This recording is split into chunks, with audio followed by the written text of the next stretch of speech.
मैं हूं आपके साथ नदीम अकरम। वैश्विक महामारी इस कदर देश पर हावी हो चुकी है कि हमारे राजनेताओं को चुनावी रैलियों से फुर्सत नहीं है। जनता त्राहिमाम त्राहिमाम है। हर जगह लाशों के अंबार लगे हुए हैं। चाहे शमशान चले जाएं, चाहे कब्रिस्तान चले जाएं, हर जगह जद्दोजहद करनी पड़ रही है अपने लोगों की आखिरी अंतिम विदाई करने के लिए। यहीं अगर उत्तर प्रदेश की बात की जाए तो सीएम योगी आदित्यनाथ लाशों के ढेर को छुपाने के लिए टीन लगाते हुए नजर आ रहे हैं, तो दिल्ली सरकार पूरी तरीके से कोई आंकड़ा नहीं दे पा रही। तो वहीं अगर गुजरात सरकार की बात करें तो गुजरात सरकार के सरकारी आंकड़ों में आंकड़े कुछ हैं और जमीनी हकीकत पर लाशों के अंबार लगे हैं। और आज इसी पर हमसे बात करने के लिए डॉक्टर तस्लीम रहमानी साहब मौजूद हैं। और मैं डॉक्टर साहब आपसे जानना चाहूंगा, जो ये वैश्विक महामारी पूरी तरीके से फैली हुई है, सरकार को चुनावी रैलियों से फुर्सत नहीं है, किस तरीके से देखते हैं इन चीजों को आप? देखिए, बहुत बदकिस्मती की बात है कि पूरी दुनिया में एक वबा फैली है और हमारे मुल्क में उसका उसका जो असर है अब वो बहुत ज्यादा हो गया है। ये दूसरी लहर यकीनी तौर पर बहुत जानलेवा है और सरकार चाहे मरकज की हो चाहे स्टेट की हो, अब तकरीबन नाकाम हो चुकी है इसको हल करने में। अवाम को अपने इनिशिएटिव खुद लेने पड़ेंगे। लेकिन एक बड़ा मसला ये है कि जो नेशनल डिजास्टर मैनेजमेंट एक्ट है, एनडीएमए, वो उस पर तो मोदी जी उसके चेयरमैन है, सब कुछ वही कर रहे हैं, उन्हीं की इजाजत किससे होगा। ऐसे में एनजीओज अपने आप में हेल्पलेस महसूस कर रही हैं कि वो अगर कोई खिदमत करना भी चाहें तो कैसे खिदमत करें। जैसे हम लोग चाहते थे कि हम एक कोविड केयर सेंटर बनाएं, लेकिन जब तक हमको बाकायदा इजाजत ना हो सरकार की, हम वो नहीं बना सकते थे। और इससे भी बड़ी बात ये हो रही है कि जो इम्पोर्टेंट चीज है, सबसे इम्पोर्टेंट चीज ऑक्सीजन, मुझे मालूम है कि ऑक्सीजन मैं खुद हासिल करने की कोशिश कर रहा हूँ। ऑक्सीजन ये तो मिल नहीं रही है, यह ब्लैक मार्केट इतना जबरदस्त है कि आप उसको तस्वुर भी नहीं कर सकते। यानी एक सिलेंडर, जो बड़ा सिलेंडर है, 36,000 रुपए का लखनऊ में अवेलेबल है, दिल्ली में उसकी कीमत 12 से 20,000 रुपए तक है। तो ये तो मैं खुद देख रहा हूँ रोजाना, जो अब चारों तरफ से खबरें आ रही हैं, बिल्कुल अपने करीब के जो लोग हैं, दोस्त अहबाब हैं, उनके मुस्तकिल इंतकाल हो रहे हैं। रोजाना खबरें आ रही हैं, 2-2 3 दिन। जो हॉस्पिटल गया है बहुत कम कोई वापस आया है, वरना जनाजे ही आए हैं, जी। चाहे शमशान हो या कब्रिस्तान, जो आपने कहा। दूसरी एक अहम बात जो समझने की है, जो अवाम से ज्यादा सरकार को समझनी चाहिए, हम लोग भारत में, हम दुनिया की दूसरी सबसे बड़ी पॉपुलेशन है। यानी 137 करोड़ के करीब लोग यहाँ रहते हैं, जो सेकेंड लार्जेस्ट पॉपुलेशन है आफ्टर चाइना। और चाइना अगर फर्स्ट लार्जेस्ट पॉपुलेशन है, वहां तकरीबन 150-152 करोड़ की आबादी है और हमारी 137 की है। चाइना दुनिया का सबसे बड़ा मुल्क भी एरिया के एतबार से है, जबकि हम एरिया के एतबार से 7th लार्जेस्ट मुल्क हैं। और 2030 तक हम दुनिया की लार्जेस्ट पॉपुलेशन बनने वाले हैं, जबकि एरिया हमारा 7th ही रहेगा। तो ऐसे में जो कंटेमिनेशन के जराए हैं, जो भीड़ है पर किलोमीटर, जो आबादी है, वो हमारी दुनिया में सबसे ज्यादा है भारत की। तो ऐसे में इन्फेक्शन के बढ़ने के चांसेस कितने ज्यादा हैं वो समझा जा सकता है। अब अगर 1% लोग भी पूरे मुल्क में सीरियस हो जाएं तो उनकी तादाद तकरीबन 14 लाख होगी। तो 14 लाख वेंटिलेटर हमारे मुल्क में अवेलेबल नहीं है।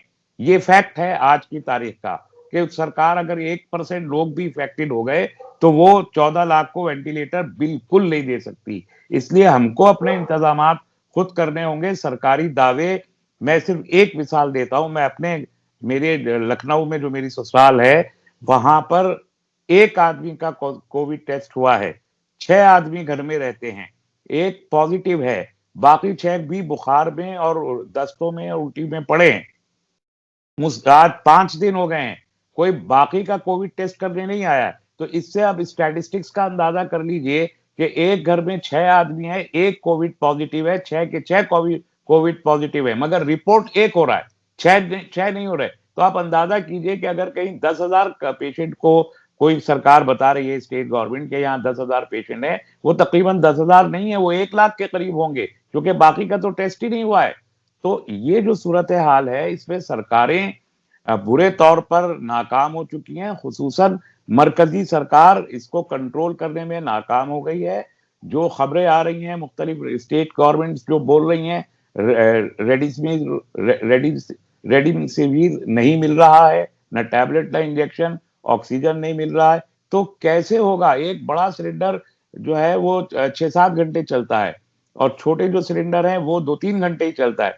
ऐसे में एक पेशेंट को एक दिन में बड़े सिलेंडर की कम से कम एक पेशेंट को 2 से ज़ायद सिलेंडर की जरूरत पड़ेगी। कहाँ से आएंगे वो? तो ये जो मसाइल हैं, और सरकार एक गुडी-गुडी की सिचुएशन दिखा रही है कि सब कुछ हमारे कंट्रोल में है, हम सब कुछ, ऐसा बिल्कुल भी नहीं है। तो लोग एहतियात खुद से करें।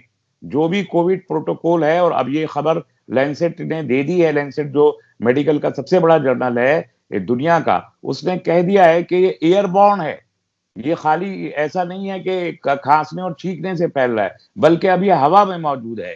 इसका मतलब है कि आप अपने घर से कम बाहर निकलें, और जो लोग इफेक्टेड हो गए हैं वो जो भी घरेलू नुस्खे हैं, यानी स्टीम लें बहुत पाबंदी के साथ में, जोशांदे लें पाबंदी के साथ में, ग़िज़ा को अच्छा रखें और एक दूसरे से कांटेक्ट कम रखें।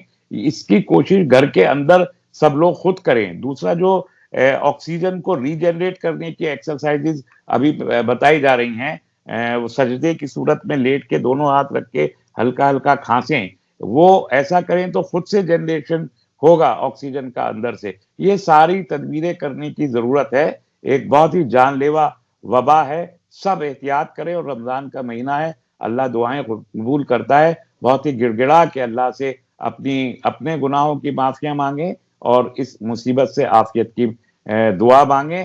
सरकारों पर भरोसा कम रखें। डॉक्टर साहब, ये भी मैं जानना चाहूंगा, एक तो सरकार जितनी भी हैं वो यही दावा कर रही हैं कि वो विश्व गुरु बन रहे हैं। हम ऐसे कैसे विश्व गुरु बन रहे हैं जहां पेशेंट मर रहे हैं, उनके पास ऑक्सीजन सिलेंडर नहीं है, हमारे पास हॉस्पिटल की बेहतर सुविधाएं नहीं है, बेड हमारे पास नहीं है, और हम लगातार पूरे मुल्क भर में ये ढिंडोरा पीटने से भी बाज नहीं आते कि हम विश्व गुरु बन चुके हैं। तो ये किस तरीके की जद्दोजहद चल रही है सरकार की, जो जनता को ही बचाने में पूरी तरीके से नाकाम साबित हो रही है? देखिए, फोटो फुरीश की सरकार है ये। एक मर्तबा 13 दिन के लिए सरकार बनी थी, तब कहा गया था फोटो कॉपी की सरकार है ये फोटो कॉपी करवा रहे थे होम मिनिस्ट्री के सारी चीजें। अभी जो है ये सिर्फ फोटो खिंचवा के विश्व गुरु बनना चाहते हैं। किसने कहा था कि आप, हमारी 137 करोड़ की अगर आबादी है और हर आदमी को 2 बार इंजेक्शन लगना है, तो 274 करोड़ वैक्सीन की हमको जरूरत है। 274 करोड़ वैक्सीन की हमको जरूरत है, और अभी हमारे 1 करोड़ वैक्सीन पूरे नहीं हुए कि आपने दुनिया में बांटने शुरू कर दिए। कौन सी वाहवाही का लूटने के लिए आप अपने मुल्क के लोगों को मार रहे हैं और दूसरे मुल्कों में आप वैक्सीन को यहां से एक्सपोर्ट कर रहे हैं? ये कौन सा तरीका था? ये कौन सी विश्व गुरु बनने की आपकी होड़ है कि आप ब्राजील को भी दे रहे हैं और यूएस को भी दे रहे हैं? सारे लोगों को आप वैक्सीन बांटे दे रहे हैं, और अपने मुल्क में वैक्सीन जिसको एक डोज मिल गई है उसको दूसरी डोज मिलेगी या नहीं मिलेगी इसकी कोई गारंटी नहीं है कि 4 से 6 हफ्ते के बाद वो दूसरी। और आप देखिए, जिनको फर्स्ट डोज मिली थी उसमें से अब तक सिर्फ 40% लोगों को सेकंड डोज मिल पाई है। तो जब वैक्सीन भी नहीं है पूरा सा अवेलेबल, और अभी भी आप कह रहे हैं कि वैक्सीन मिलने में और उसको फैलने में 1 महीना तकरीबन लग जाएगा, तो ये जो होड़ है। और उसके बाद फिर आप रैलियों में, तो आज भी सारा दिन प्रधानमंत्री रैली में थे, लाखों की रैलियां आप ऑर्गेनाइज कर रहे हैं। पूरे केरल में, बिहार में, तमिलनाडु में लाखों की रैलियां ऑर्गेनाइज की। इलेक्शन कमीशन भी उसको लेके चुपचाप बैठा रहा। कल इलेक्शन कमीशन ने मीटिंग की है, लेकिन उस मीटिंग के बाद भी वो रैलियां जारी हैं। तो सब कुछ आई वॉश हो रहा है, दिखावा हो रहा है।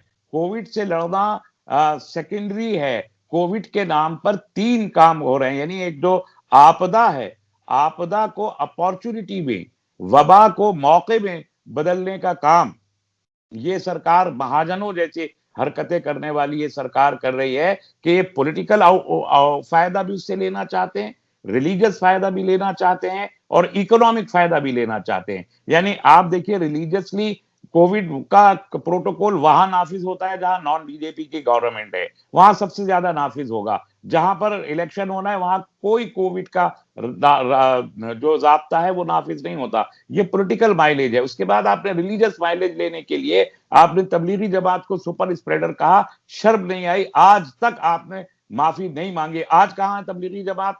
है और जो आप कुंभ में इजाजत दिए हुए हैं, कुंभ में वो लोग लड़े अभी तक अड़े हुए हैं 27 तारीख के शाही स्नान के लिए, जिसमें करोड़ों लोग इकट्ठा होंगे, उसे रोकने की आपके अंदर जुर्रत नहीं है। और आप तबलीगी जमात को रोजाना कहते थे 30% हुआ, रोज एक आंकड़ा सेंट्रल गवर्नमेंट देती थी, तबलीगी जमात ने इतना फैलाया, दिल्ली सरकार देती थी इतना फैलाया। आज आप कुंभ के लोगों को कितना कहेंगे कि कुंभ ने कहा कितना फैलाया? कुंभ में जो बड़े अखाड़े वाले लोग थे बदकिस्मती से, उनमें से भी कुछ लोगों का इंतकाल कोविड की वजह से हुआ है। तो आप अब कहिए ना कि कुंभ की वजह से कितना सुपर स्प्रेड हो रहा है, उस पर आप तो ये रिलीजियस फायदा और इकोनॉमिक फायदा ये है कि आप अपना बनाया हुआ वैक्सीन उठा के दूसरों मुल्कों में देके फॉरेन एक्सचेंज वसूल करना चाहते हैं। मजदूरों की आप परवाह नहीं कर रहे हैं, किसानों की आप परवाह नहीं कर रहे हैं। आप लॉकडाउन की तरफ दोबारा जाने की जब जरूरत है तो आप लॉकडाउन को अवॉइड कर रहे हैं, फिल्म सी लॉकडाउन लगा रहे हैं। 30% सिनेमा में जो है लोग जाने की इजाजत है। ये कौन सा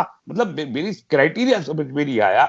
दिल्ली सरकार कह रही है 30 सिनेमा हॉल खुलेंगे 30% कैपेसिटी के साथ, मस्जिद बंद रहेगी, वहां पर सिर्फ 5 आदमी रहेंगे, शराब खाने खुले रहेंगे, मार्केट्स को कुछ 2 दिन के लिए बंद किया, वरना वो खुली रहेंगी, सब्जी मंडियां खुली रहेंगी, जो भीड़ के मकामात है वो खुले रहेंगे। हॉस्पिटल्स में जाके देख लीजिए कौन सा कोविड का प्रोटोकॉल किस हॉस्पिटल में अपनाया जा रहा है, कहां सोशल डिस्टेंसिंग है, कहां पर मास्क है, और रैलियों में। तो ये इकोनॉमिक, रिलीजियस एंड पॉलिटिकल फायदा लेने की जो होड़ सरकार कर रही है, उस होड़ में एक्चुअली कोविड से लड़ने में ये सरकार नाकाम हुई है।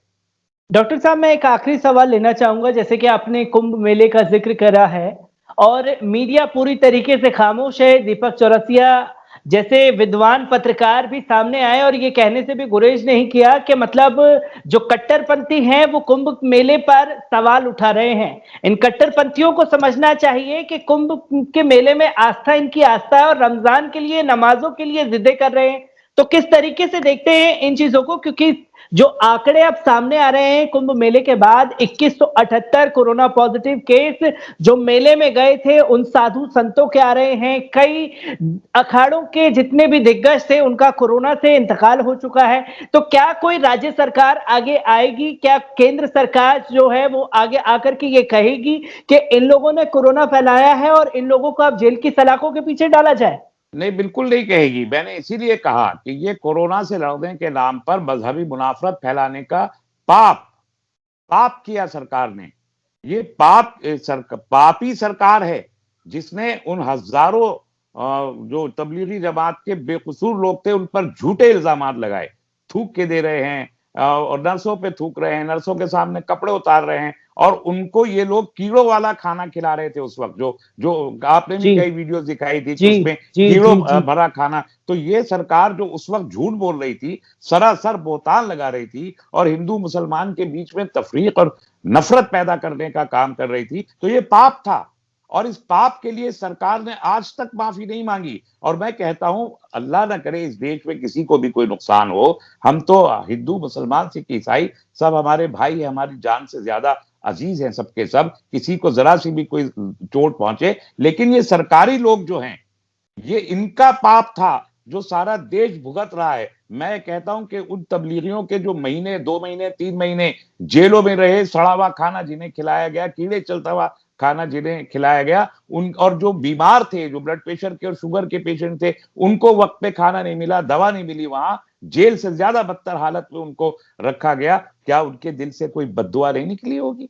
ये उन बद्दुआओं का नतीजा ये दूसरी लहर जो इतनी शिद्दत के साथ है। इसलिए मैं कहता हूं कि मरकजी सरकार को, जो हमारे प्रधानमंत्री हैं, होम मिनिस्टर हैं, हेल्थ मिनिस्टर हैं, इनको हाथ जोड़ के तबलीगी जमात वालों से आज पहले अपने सच्चे मन से माफी मांगनी चाहिए कि आपने झूठ बोला था और झूठ बोल के आपने कोरोना को तो नजरअंदाज किया और उस चक्कर में आपने हिंदू मुस्लिम नफरत फैला के वोट की राजनीति करने की कोशिश, नापाक कोशिश की थी। और आज वही काम उससे ज्यादा भयानक तरीके से कुंभ के मेले में हो रहा है और उसे रोकने में आप नाकाम हैं। तो आपको तो इस्तीफा दे देना चाहिए। इस सरकार को इस्तीफा दे देना चाहिए जो इतने बड़ा जुर्म करे कि एक मजहब के तबके के ऊपर आप इल्जाम लगाएं और दूसरे मजहब के लोगों को कोरोना फैलाने की पूरी इजाजत दें। आप देखिए हरिद्वार में भी बढ़ गया, जो जहां उत्तरांचल में जी। सबसे कम था, उत्तरांचल में सबसे कम था कोविड, आज पूरा उत्तरांचल शिकार है उसका। कहां से? अभी ये कोई एक जगह के लोग तो है नहीं जो कुंभ के मेले में है, ये सारे देश में फैलेंगे। कम से कम पूरे नॉर्थ इंडिया में कुंभ से जो लोग वापस जाएंगे, क्या वो सुपर स्प्रेडर नहीं बनेंगे? क्यों वहां पर आप कोई सख्ती नहीं कर रहे, कोई रोकथाम नहीं कर रहे? आपके पास ऑक्सीजन नहीं है, और मैंने कहा कि कितने वेंटिलेटर आप दे सकते हैं? ऑक्सीजन ऑलरेडी ब्लैक मार्केट में चली गई, रेडिसिविर रेडिविसिविर भी चली गई ब्लैक मार्केट में, लाइफ सेविंग ड्रग्स चली, और रेडिसिविर तो वैसे भी लाइफ सेविंग ड्रग नहीं है, लेकिन उसकी भी ब्लैक मार्केटिंग हो रही है। तो ऐसे में जब सरकार आइंदा दिनों में बिल्कुल ही असफल दिखाई देगी, सरकार आपको कहीं बोलती हुई भी दिखाई नहीं देगी, मैं आपसे बता रहा हूं। इसलिए हम सब लोगों को खुद सतर्क रहने की जरूरत है, खुद एहतियात करने की जरूरत है। हल्दी अपने आप में एक बहुत अच्छा एंटीवायरल भी है, एंटीबायोटिक भी है। दूध में हल्दी डाल के पीते रहिए, स्टीम लेते रहिए, गार्गिल्स करते रहिए, बुखार हो तो क्रोसिन खाते रहिए, घर में रहिए, दूसरे लोगों की भी हिफाजत का ख्याल रखिए, कुछ दिनों अपने ऊपर जबर कीजिए, हुकूमत से तवक्को कम रखिए, अपनी एहतियातें ज्यादा कीजिए। मैं हुकूमत से फिर ये कहना चाहता हूं कि एनजीओज को कोविड केयर सेंटर बनाने की इजाजत दे। कुछ लोगों के पास जो 5-5, 10-10 बेड हमारे पास कहीं अवेलेबल हैं, हम उन पर चाहते हैं कि हम ऑक्सीजन सिलेंडर वहां लगा के जो नॉन वेंटिलेटर वाले पेशेंट्स हैं, कम से कम उनको एक तसल्ली दे, उनको नर्सिंग केयर दे सके, उनको एक्सपर्ट ओपिनियन वहां दे सके, 1 दिन 2 दिन रख के उनको एक बेहतर हालत में करके घर पहुंचा सके। इतना काम एनजीओ जरूर कर सकती हैं, लेकिन इस एनडीएमए के चक्कर में हम वो काम भी नहीं कर पा रहे हैं।